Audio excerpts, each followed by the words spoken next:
After some research, I am in favor of the current system, which is at-large representation.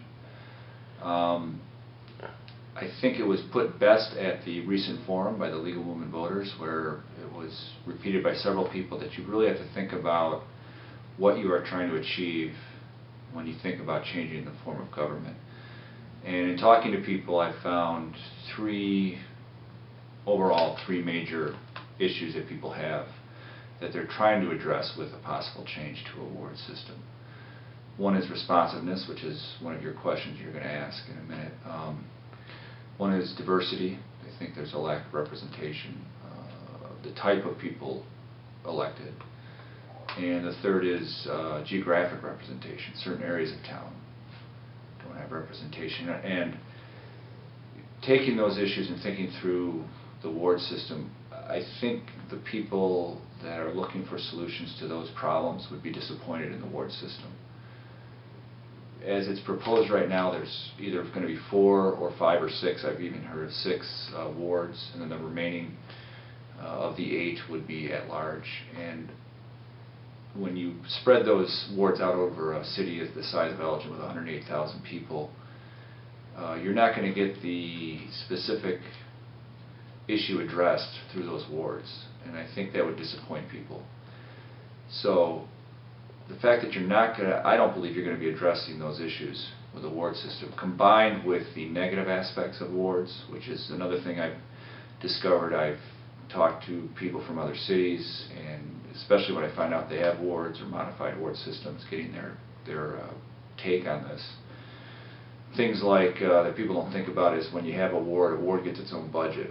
Right now the city spends about $200,000 on the council. That's obviously going to go up when we add 2 more people. But that would go up significantly if you had a ward. Each ward had to have its own budget. Frequently wards want to have their own meetings. So you kind of have sub-council meetings. These ward elected representatives of wards want to have their own meetings, and they want staff to come, which is logical. So your staff gets spread out even more. And then the whole concept of what's best been termed a fiefdom. I mean, they are looking out only for their geographic areas' concerns, and they don't have to have the whole city's best interests at heart.